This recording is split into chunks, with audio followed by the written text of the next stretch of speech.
Alright, we're back at it again, talking about more Nintendo facts. And all throughout the years, me being a Nintendo fan, if you couldn't tell, I'm kind of a big one with my Donkey Kong mug there. I've amassed a lot of facts. In fact, I've heard people say things that are incorrect, and I want to try to correct those facts that I've heard misinformation out there, along with just maybe you'll learn something new in this video. And something I think is quite interesting right here is save batteries. Yeah, I know this cartridge doesn't look great. This isn't actually my cartridge. But save batteries inside of cartridges. What are save batteries? Well, they're CMOS batteries inside of cartridges, which I'm getting a little ahead of myself. In order to get inside of this cartridge, you need a tri-wing screwdriver, which I've heard someone said this is called tri-LOBE. I'm not even sure if that is actually the case. I've never heard it called that before. I did a little bit of research, was also not seeing anything called that. And they're saying that if this is a tri-wing, it would strip out the cartridge. I have never had it stripped out before. What are you talking about? Okay, whatever though. So yeah, the list I got this from was called tri-wing. Maybe there's some kind of misinformation with parts. I'm not here to make this talk about a freaking hardware misinformation video. This is talking about a Nintendo misinformation video. But what does this battery do right here inside of a cartridge? Well, it allows you to be able to save your game. And actually, not all batteries like this inside of cartridges are meant for saving games. Games such as Ruby, Sapphire, and Emerald, Pokemon, allow you to do clock-based events such as grow berries and find certain islands that you're probably not going to see in your lifetime. Why exactly is this a big deal? Well, you can shut off your game and it will keep tracking things as your game is shut off. Now, actually, these two batteries, those two cases of clock-based events and save, are actually two things in common. This keeps working while the game is off, so right now this is actually an active battery. It's still working. It gives a very, very, very small amount of voltage. I'm not exactly sure how much it is. It's definitely like the point something, or maybe people correct me about that, but it's regardless, it is a small amount of voltage in this cartridge to be able to keep powering the save cell in here. And as a result, you can keep saving your game. It'll keep your game saved. Now, not all games have this. Other Game Boy Advance cartridges, like for example here, I'll just grab a random one and show you. Alright, so Mario & Luigi Superstar Saga. In fact, like I was saying, yeah, as you can see here, there is no battery on here. This uses just simply flash memory like an SD card, or maybe like a, I don't know, memory card or whatever. So yeah, that's a bit interesting. It is interesting as well because the board is a little bit smaller and a little bit bigger, but this was a game that came out during launch of the Game Boy Advance. I'm not exactly sure why they have some games, like, this is very few games. Like, most games are going to have this board layout, while some will have this layout. I'm not sure why this is the case. Maybe it was cheaper to manufacture, because it's weird, because games like Metroid Zero Mission, a game that came out in the middle of the Game Boy Advance's life, has a battery in here. Why is this bad compared to a traditional, like, save layout like this? Well, it's bad because this battery will die someday. In fact, some batteries have already died inside of cartridges, and you're going to find them inside of NES cartridges, SNES cartridges, even N64 cartridges, and of course Game Boy Advance cartridges, Game Boy as well. This is most commonly known for the Pokemon games, as in Gold, Silver, Crystal this has died in, because actually, I talked about how, Ruby, Sapphire, and Emerald Pokemon uses it for clock-based events, not saving. Well, actually, Gold, Silver, Crystal uses it for not just saving, but also clock-based events. So as a result, those batteries die with only really a couple of years. Now, how do you replace these? Well, as you can kind of see underneath that chip, there's like a little glob of solder. You gotta, solder these out. Not exactly very forthcoming thinking from Nintendo to think, one day these will die and then your cartridge is not necessarily unusable, but hey, it's not ideal, because what are you gonna do, leave the system on all the time? Yeah, that's not the greatest idea. I mean, you could Super Game Boy it up for Game Boy games, but it's like, I don't know about that. But I mean, yeah, you can replace these yourself, but it's like, it's dangerous doing this. Nintendo, unfortunately, doesn't offer any official replacements anymore. I don't know why they did that, because, when it comes to, like, the 3DS, for example, they're like, oh, we're going to stop it in 2020 because of parts. You say that, and yet the NES was able to be, / Famicom was able to be repaired since, like, the 2010s. What? I don't get it. I don't get it at all. But, yeah, so there's a bit of history about these batteries in here in Game Boy Advance cartridges. That's pretty freaking fun. Now, another cool little misconception a lot of people seem to think, which is very strange. Zelda 4 Swords. This is the GameCube one, particularly the Japanese one, because I don't have the American one anymore. But this one was way cheaper, like $3. So I'm showing this off because, well, a lot of people tend to think that the Game Boy Advance version of this and the GameCube version, actually I shouldn't even be using this word version, are the same game. They're actually not. So when it comes to A Link to the Past plus 4 Swords, that is an entirely different game compared to Zelda 4 Swords Adventures. In fact, 4 Swords Adventures is significantly longer. And what's so different about this is actually you can use the Game Boy Advance as a controller. In fact, actually, you need to use it as a controller for 4 players. So you're going to need, as you can kind of see, here's a little setup in the picture right here. You're going to use a GameCube with a Game Boy Advance, the GameCube link cable. You need 4 of those, 4 Game Boy Advances or SP. And, yeah, the game and the GameCube, that's a pretty freaking expensive setup. Now, if Nintendo ever does this with their, well, you know, Nintendo Online, well, now it's called Nintendo Classics, I don't know how feasible that would be. I mean, come on, it's a freaking billion-dollar company. I'm sure Nintendo can engineer it. If people in their free time can use the Dolphin emulator to, you know, make a setup to be able to do this, Nintendo could do that, but I don't know how feasible they would want to be able to do this. So this might be one of the hardest Zelda games, maybe even the least played Zelda games out there, the other one being the CDI games. But I don't know, this one sure didn't sell very well. A lot of people always are coveting to play this game. A bit of an interesting fact is about the Japanese version. There's a mode called Tetra's Trackers or Navi's Trackers. I've heard someone say Tetra's Trackers before. Apparently it's called Navi's Trackers. I'm not 100% sure the person, I guess, who usually says Tetra's Trackers was wrong. But anyways, I believe this is what this mode is referencing here. Wow, this is actually, I've never actually looked at this. This is a thick instruction booklet in here. But it's basically a mode that is only in this version. For whatever reason, it wasn't included in the North American version. You can kind of see some screenshots right here. Yet there is English voice acting that was very apparent this is the case done with it. It uses Wind Waker characters because, you know, they had the Wind Waker theming right there. Nintendo had something before where they like to use specific themes of games like Sunshine, you know, in the Mario Baseball Superstar. I'm sorry if I'm getting that wrong. I only played Super Sluggers in the Wii. But, yeah, yet I said I was a big Nintendo fan. I don't know, I never really saw a reason to play that game when Super Sluggers kind of solves the issue, but I'm sure I'll go back to it someday when it's put in the GameCube Classics. But yeah, so actually this game is very different. I actually prefer the GBA game better than the GameCube sequel.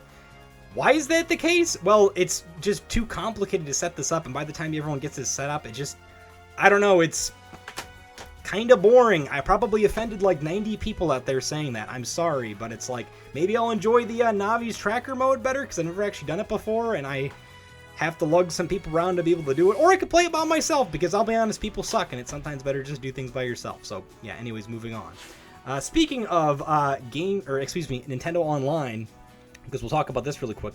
The Nintendo Online apps are actually free. In fact, even the music app is, but the thing is, when it comes to all these things, particularly we're talking about the Nintendo Switch Online stuff, which I guess Nintendo might eventually rename to Nintendo Classics.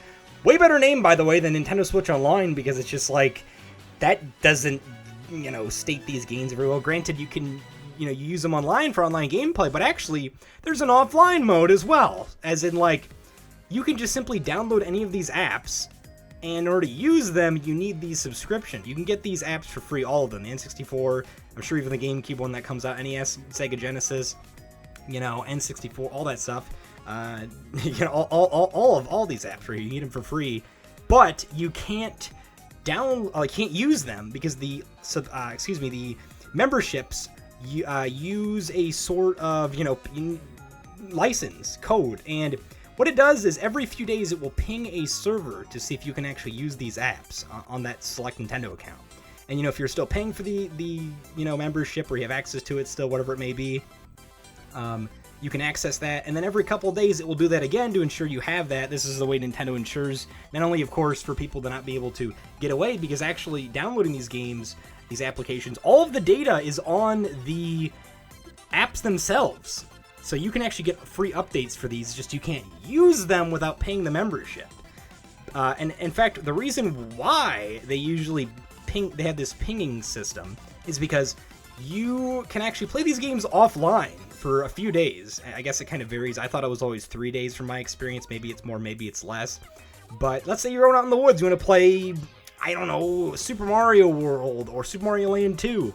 Well, you can do that for 3 days, but if your trip is like, a week or longer or something, and a week's not 3 days, or 4 days longer, 4 days or longer, then you better have that portable Wi-Fi router go to that McDonald's, out the outskirts of the woods, because guess what? You ain't playing that again because you got to ping that server again. So, yeah, it is kind of weird because these are, I don't know, it just makes all these retro games feel kind of useless. Nintendo just basically giving them away for free, but you just need a stupid digital license to be able to use them. So, all digital future, guys! All digital future! Alright, so this is a bit of an interesting, I guess, weird one you could say, where people for some reason think Street Pass doesn't work anymore. No, it still works. I don't know if this is because people thought that because the shutdowns happened for the Nintendo Online service. No, Street Pass is actually a completely local wireless thing.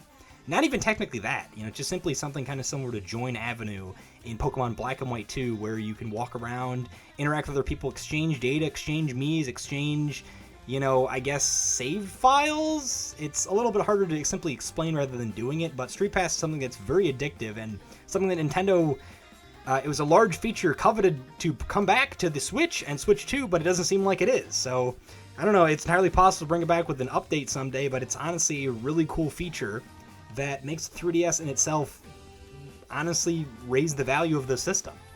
And it's entirely possible to still do 3DS or Street Pass to this day. Not Spot Pass, though. That's internet-based.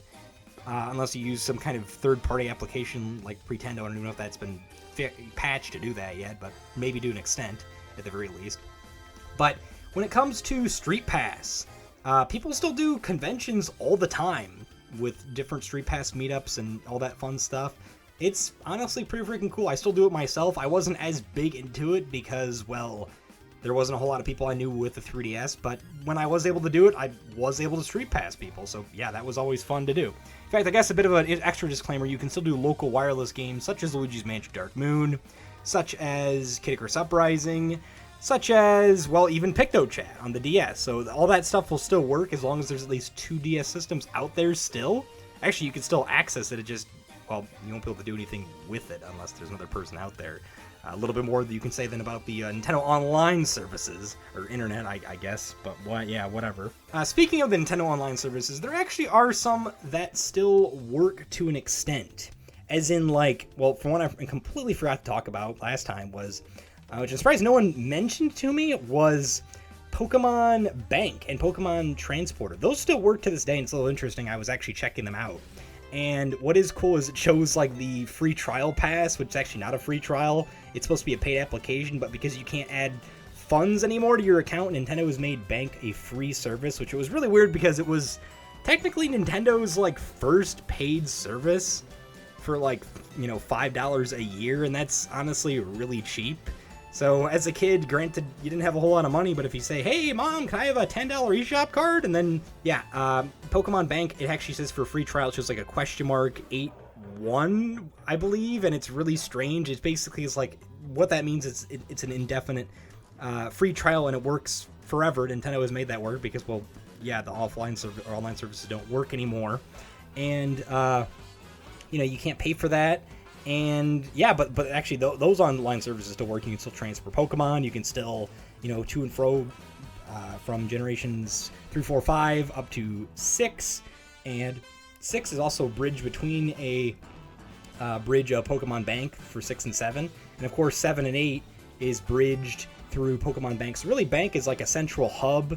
And you've got, 6 and 7 kind of as like a triangle.